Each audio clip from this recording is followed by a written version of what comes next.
Kembali di Sapa Indonesia Pagi, saya Pascal Siswari. Saudara, Pilkada serentak akan digelar di tahun 2024. Anggaran yang dibutuhkan untuk gelaran ini mencapai 41,36 triliun rupiah.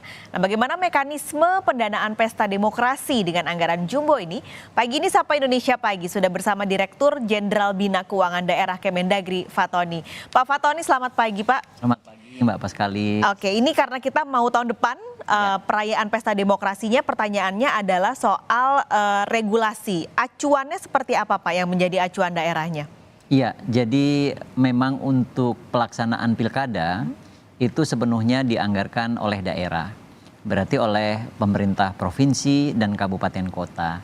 Karena ini adalah pemilihan kepala daerah atau pemimpin daerah. Nah, regulasi yang digunakan selain Undang-Undang Nomor 10 Tahun 2016, itu juga ada Peraturan Menteri Dalam Negeri yang mengatur khusus tentang itu, yaitu Peraturan Menteri Dalam Negeri Nomor 54 Tahun 2019 dan kemudian diperbaharui dengan Permendagri 41 Tahun 2020. Jadi dari sisi pendanaan diatur di situ. Bagaimana mekanismenya, terus bagaimana jumlahnya, jumlah prosentasenya, kemudian untuk apa saja. Sementara regulasi yang lain juga tentu juga ikut mengatur itu seperti Undang-Undang tentang pemerintah daerah yang mewajibkan bahwa pelaksanaan pilkada itu wajib dianggarkan oleh daerah dan juga peraturan perundang-undangan terkait termasuk juga peraturan Menteri Dalam Negeri tentang pedoman penyusunan APBD. Di situ diatur bagaimana daerah harus menganggarkan dana pilkada ini baik di provinsi maupun di kabupaten kota. Oke, jadi ada undang-undang yang mengatur termasuk di dalamnya adalah peraturan Mendagri. Iya. Tadi kita bicara soal mekanisme dan dana. Nah, ini kan pilkada serentak, jumlah daerah yang ikut juga bertambah di 2024 karena semua daerah ikut serta. Nah, nanti mekanisme pendanaan pilkada serentaknya ini bagaimana, Pak Fatoni? Iya, jadi mekanisme penganggarannya dari daerah, tetapi nanti diserahkan kepada penyelenggara, yaitu KPU, kemudian Bawaslu, dan tentu pendukung-pendukung lain termasuk juga aparat keamanan. Penganggarannya dengan cara hibah, jadi diberikan hibah dari pemerintah daerah, kemudian anggaran itu ada di Kesbangpol, mekanismenya dari KPU, dari Bawaslu itu menyampaikan proposal, kemudian setelah proposal disampaikan dibahas bersama-sama dengan pemerintah daerah, disepakati besarannya. Setelah besarannya disepakati baru dianggarkan di 2 tahun, yaitu di 2 tahun itu di 2023 dan di 2024. Tahun 2023 harus dianggarkan sebesar 40%. Tahun 2024-nya 60%, 2023 40, 2024-nya 60. Kenapa mesti seperti itu? Karena untuk berbagi beban agar beban di tahun depan itu tidak terlalu banyak.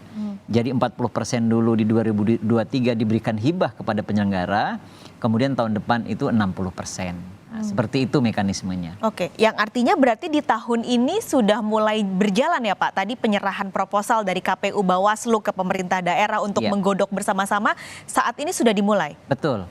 Jadi tahun ini sudah dimulai, bahkan sudah banyak daerah yang sudah menganggarkan. Sudah menganggarkan, dan yang akan paling banyak nanti di APBD perubahan. Jadi saat ini pemerintah daerah baik provinsi maupun kabupaten kota sedang melakukan perubahan APBD. Bagi daerah-daerah yang belum menganggarkan nanti akan dianggarkan di APBD perubahan. Kemudian setelah APBD perubahan itu selesai akan dihibahkan kepada penyelenggara pilkada, penyelenggara pemilu untuk pelaksanaan pilkada sehingga nanti digunakan untuk tahapan-tahapan yang ada di pilkada itu sendiri. Kalau dari pantauan Kemendagri, ini seluruh daerah yang ikut serta apakah di 2023 ini sudah selesai atau berapa persen sih, Pak, daerah-daerah yang sebenarnya belum mengetuk palu bersama begitu untuk anggaran di 2023 ini? Iya, jadi untuk anggaran keseluruhan kita ada data untuk dana untuk KPUD itu sebesar 26,2 triliun. Dananya yang akan diberikan kepada KPUD untuk 2024 nanti. Untuk provinsi itu sebesar 7,7 triliun, kemudian untuk kabupaten kota sebesar 18,46 triliun. Nah, dana sebesar ini nanti akan diberikan oleh pemerintah daerah sebanyak 545 daerah. Jadi total estimasi kebutuhan anggaran Pilkada 2024 yang dianggarkan oleh daerah baik provinsi maupun kabupaten kota itu sebesar 41,36 triliun. Itu besarannya.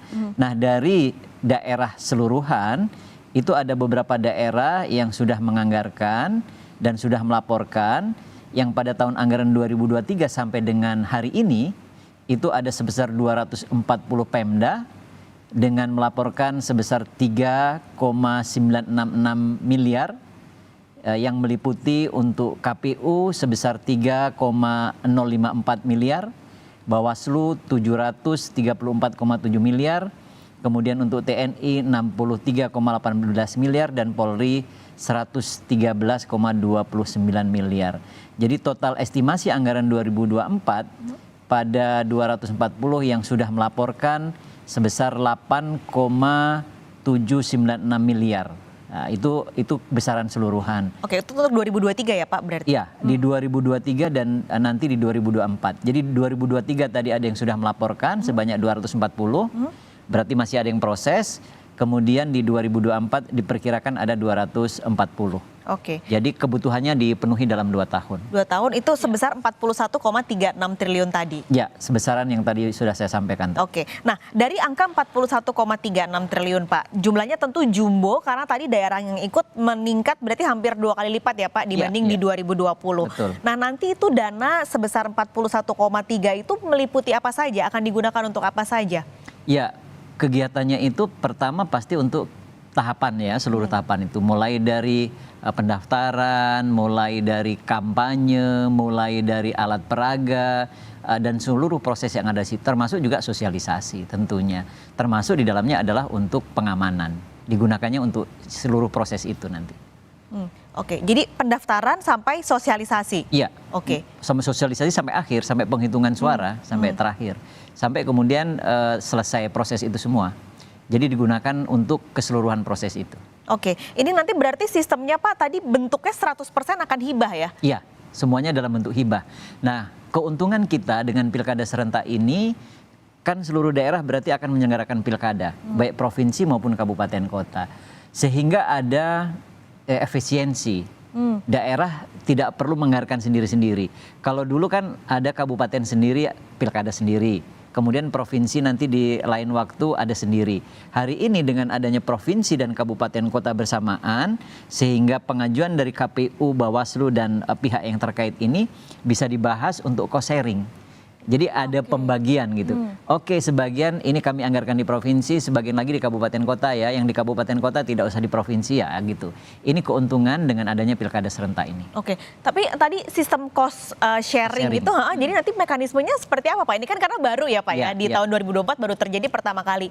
Boleh cerita sedikit Pak Fatoni, nanti tuh cost sharingnya itu seperti apa sampai bisa melakukan efisiensi yang cukup besar tadi?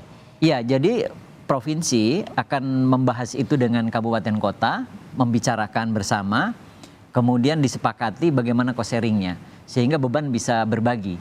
Ya, jadi kabupaten kota dan provinsi akan bicara, yang mengkoordinasikan nanti dari provinsi. Oke. Ya. Berarti tapi nanti KPU-nya tetap di KPU provinsi yang akan menentukan atau anggarannya akan dikeluarkan dan diberikan kepada mereka, atau KPU-nya nanti akan tetap terpisah-pisah Pak? Dari KPU kabupaten, KPU kota itu dipisah-pisah atau tetap di KPU pusat di provinsi tersebut?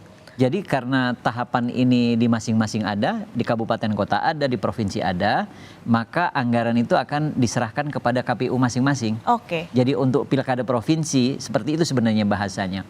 Untuk pilkada provinsi dibiayai oleh provinsi, untuk pilkada kabupaten kota dibiayai oleh kabupaten kota.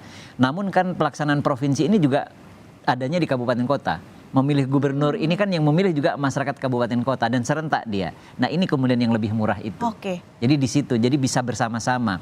Misalnya untuk tenaga gitu kan, tenaga ya terkait dengan pelaksanaan. Kalau terpisah kan berarti pilkada untuk kabupaten kota Sendiri. ada anggaran sendiri, provinsi untuk sendiri. Dengan adanya digabung berarti membayarnya hanya satu, misalnya gitu. Dan proses-proses yang lain banyak hemat dari situ. Oke, itu yang membuat jadi anggarannya bisa ditekan. Bisa ditekan, bisa lebih murah dibandingkan sendiri-sendiri. Dan tentu yang penting Pak, selain efisiensi, transparansi, juga tentu masyarakat berharap di pemilu kali ini bisa benar-benar dananya digunakan seefisien dan seefektif mungkin untuk pemilu Pilkada serentak ya Pak, pertama Pilkada kali serentak. di Indonesia tahun 2024. Pak Fatoni, terima kasih banyak sudah berbagi pagi ini di Sapa Indonesia Pagi. Semoga acaranya juga tentunya lancar Pak sampai nanti di Februari 2024 Pilkada kali ini. Ini kita sama-sama dukung, Betul. kita sama-sama dorong agar lancar, sukses dan aman. Pesta demokrasi kita bersama yang juga Ya, akan ya. menyelenggarakan. Terima kasih Pak Fatoni sudah bergabung di Sapa Indonesia Pagi.